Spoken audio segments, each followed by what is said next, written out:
बंदर और लकड़ी का खूंटा।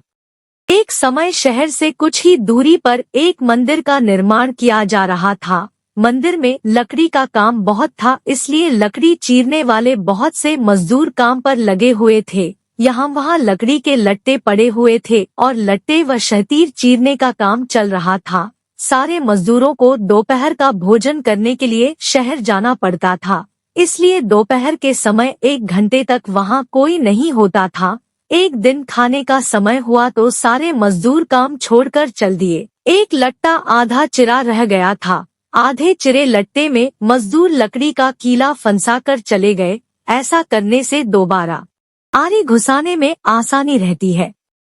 तभी वहाँ बंदरों का एक दल उछलता कूदता आया। उनमें एक शरारती बंदर भी था जो बिना मतलब चीजों से छेड़छाड़ करता रहता था।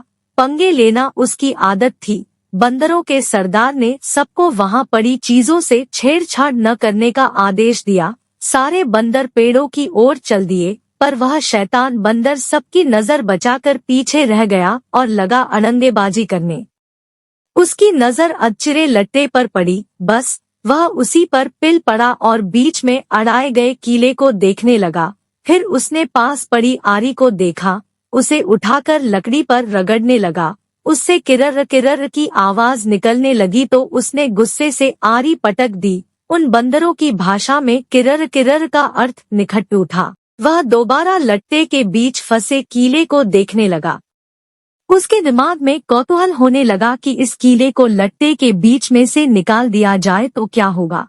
अब वह कीले को पकड़कर उसे बाहर निकालने के लिए जोर आजमाइश करने लगा। लट्टे के बीच फंसाया गया कीला तो 2 पार्टों के बीच बहुत मजबूती से जकड़ा गया होता है, क्योंकि लट्टे के 2 पार्ट बहुत मजबूत स्प्रिंग वाले क्लिप की तरह उसे दबाए रहते हैं। बंदर खूब जोर लगाकर उसे हिलाने की कोशिश करने लगा। कीला जोर लगाने पर हिलने व खिसकने लगा तो बंदर अपनी शक्ति पर खुश हो गया। वह और जोर से खौं खौं करता कीला सरकाने लगा। इस धींगामुश्ती के बीच बंदर की पूंछ 2 पार्टों के बीच आ गई थी, जिसका उसे पता ही नहीं लगा। उसने उत्साहित होकर एक जोरदार झटका मारा और जैसे ही कीला बाहर खींचा, लट्टे के 2 चिरे भाग फटाक से क्लिप की तरह जुड़ गए और बीच में फंस गई बंदर की पूंछ। बंदर चिल्ला उठा।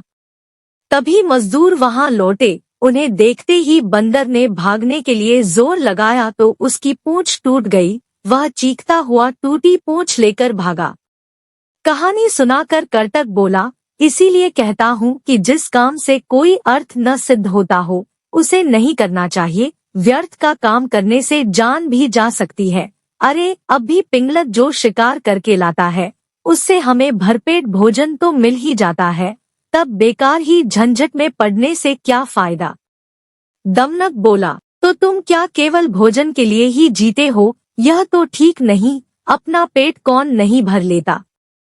जीना तो उसका ही उचित है जिसके जीने से और भी अनेक लोगों का जीवन चलता हो। दूसरी बात यह कि शक्ति होते हुए भी जो उसका उपयोग नहीं करता और उसे यूं ही नष्ट होने देता है, उसे भी अंत में अपमानित होना पड़ता है।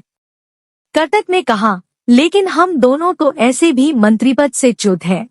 फिर राजा के बारे में यह सब जानने की चेष्टा करने से क्या लाभ? ऐसी हालत में तो राजा से कुछ कहना भी अपनी हंसी उड़वाना ही होगा। व्यक्ति को अपनी वाणी का उपयोग भी वहीं करना चाहिए जहां उसके प्रयोग से किसी का कुछ लाभ हो। भाई तुम ठीक नहीं समझते। राजा से दूर रहकर तो रईसी इज्जत भी गवा देंगे हम। जो राजा के समीप रहता है उसी पर राजा की निगाह भी रहती है, और राजा के पास होने से ही व्यक्ति असाधारण हो जाता है। कर्तक ने पूछा, तुम आखिर करना क्या चाहते हो? हमारा स्वामी पिंगलक आज भयभीत है। दमनक बोला, उसके सारे सहचर भी डरे से हैं। मैं उनके भय का कारण जानना चाहता हूँ। तुम्हें कैसे पता कि वे डरे हुए हैं? लो, यह भी कोई मुश्किल है। पिंगलक के हाव भाव, चाल ढाल, उसकी बातचीत, आंखों और चेहरे से ही स्पष्ट जान पड़ता है कि वह भयभीत है। मैं उसके पास जाकर उसके भय के कारण का पता करूंगा, फिर अपनी बुद्धि का प्रयोग करके उसका भय दूर कर दूंगा। इस तरह उसे वश में करके मैं फिर से अपना मंत्री पद प्राप्त करूंगा। कर्तक ने फिर भी शंका जताई, तुम इस विषय में तो कुछ जानते नहीं कि राजा की सेवा किस प्रकार करनी चाहिए, ऐसी स्थिति में उसे वश में कैसे कर लोगे? दमनक बोला, राजसेवा के बारे में मैं नहीं जानता, यह तुम कैसे कह सकते हो? बचपन में पिता के साथ रहकर मैंने सेवा धर्म तथा राजनीति के विषय में जो कुछ भी सुना सब अच्छी तरह सीख लिया है। इस पृथ्वी में अपार स्वर्ण है, उसे तो बस शूरवीर, विद्वान तथा राजा के चतुर सेवक ही प्राप्त कर सकते हैं। कर्तक को फिर भी विश्वास नहीं आ रहा था। उसने कहा, मुझे यह बताओ कि तुम पिंगलक के पास जाकर कहोगे क्या? अभी से मैं क्या कहूँ? वार्तालाप के समय तो एक बात से दूसरी बात अपने आप निकलती जाती है। जैसा प्रसंग आएगा वैसी ही बात करूँगा। उचित अनुचित और समय का विचार करके ही जो कहना होगा कहूँगा। पिता की गोद में ही मैंने यह नीतिवचन सुना है कि अप्रासंगिक बात कहने वाले को अपमान सहना ही पड़ता है, चाहे वह देवताओं के गुरु बृहस्पति ही क्यों न हो। कर्तक ने कहा, तो फिर यह भी याद रखना कि शेरबाग आदि हिंस्र जंतुओं तथा सर्प जैसे कुटिल जंतुओं से संपन्न पर्वत जिस प्रकार दुर्गण और विषम होते हैं, उसी प्रकार राजा भी क्रूर तथा दुष्ट व्यक्तियों की संगति के कारण बड़े कठोर होते हैं, जल्दी प्रसन्न नहीं होते, और यदि कोई भूल से भी राजा की इच्छा के विरुद्ध कुछ कर दे तो सांप की तरह डसकर उसे नष्ट करते उन्हें देर नहीं लगती। दमनक बोला, आप ठीक कहते हैं। बुद्धिमान व्यक्ति को स्वामी की इच्छा के अनुकूल कार्य करके उसे प्रसन्न करना चाहिए, इसी मंत्र से उसे वश में किया जा सकता है। कर्तक ने समझ लिया कि दमनक ने मन ही मन पिंगलक से मिलने का दृढ़ निश्चय कर लिया है। वह बोला, ऐसा विचार है तो अवश्य जाओ, बस मेरी एक बात याद रखना कि राजा के पास पहुंचकर हर समय सावधान रहना। तुम्हारे साथ ही मेरा भविष्य भी जुड़ा है, तुम्हारा पथ मंगलमय हो। कर्तक की अनुमति पाकर दमनक उसे प्रणाम करके पिंगलक से मिलने के लिए चल पड़ा। सुरक्षा के लिए व्यूह के बीचों बीच बैठे पिंगलक ने दूर से ही दमनक को अपनी ओर आते देख लिया। उसने व्यूह के द्वार पर नियुक्त प्रहरी से कहा, मेरे पूर्व महामंत्री का पुत्र दमनक आ रहा है, उसे निर्भय प्रवेश करने दो और उचित आसन पर बैठाने का प्रबंध करो। दमनक ने बेरोकटोक पिंगलक के पास पहुंचकर उसे प्रणाम किया, साथ ही उसका संकेत पाकर वह निकट ही दूसरे मंडल में बैठ गया। सिंहराज पिंगलक ने अपना भारी पंजा उठाकर स्नेह दिखाते हुए दमनक के कंधे पर रखा और आदर के साथ पूछा, कहो दमनक, कुशल से तो रहे? आज बहुत दिनों के बाद दिखाई पड़े, किधर से आ रहे हो?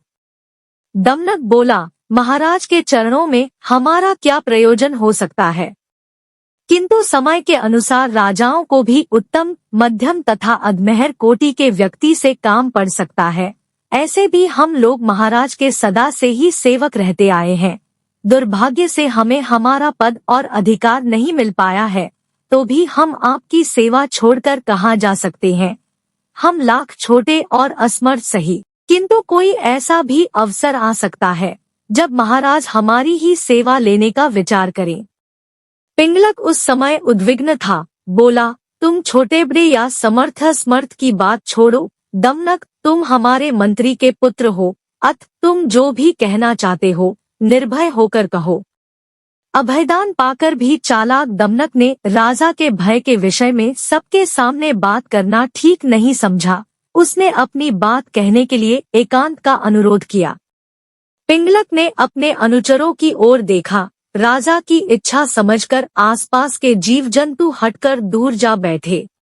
एकांत होने पर दमनक ने बड़ी चतुराई से पिंगलक की दुखती रग ही छेड़ दी। बोला, स्वामी, आप तो यमुना तट पर पानी पीने जा रहे थे, फिर सहसा प्यासे ही लौटकर इस मंडल के बीच इस तरह चिंता से व्यग्र होकर क्यों बैठे हैं?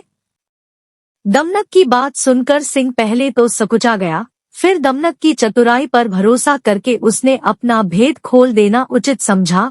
पल भर सोचकर बोला, दमनक, यह जो रह रहकर गर्जनासी होती है, इसे तुम भी सुन रहे हो ना? सुन रहा हूँ महाराज, बस इसी के कारण मैं क्षुब्ध हूँ। तट पर यही गर्जना बार बार हो रही थी, लगता है इस वन में कोई विकट जंतु आ गया है, जिसकी गर्जना ही इतनी भयंकर है। वह स्वयं कैसा होगा? इसी के कारण मैं तो यह जंगल छोड़कर कहीं और चले जाने का विचार कर रहा हूँ। दमनक ने कहा, लेकिन मात्र शब्द सुनकर भय के मारे अपना राज्य छोड़ना तो उचित नहीं है महाराज। शब्द अथवा ध्वनि का क्या है, कितने ही बाजों की ध्वनि भी गर्जना किसी बड़ी गंभीर होती है, और अपने पुरखों का स्थान छोड़ने से पहले पता तो करना ही चाहिए कि ध्वनि का कारण क्या है। यह तो गोमायु गीदड़ की तरह डरने की बात हुई, जिसे बाद में पता चला कि ढोल में तो पोल ही पोल है। पिंगलक ने पूछा, गोमायु गीदड़ के साथ क्या घटना हुई थी? दमनक गोमायु की कहानी सुनाने लगा। प्लीज लाइक एंड शेयर, और अगर आप चैनल पे नए हैं तो सब्सक्राइब जरूर कर ले।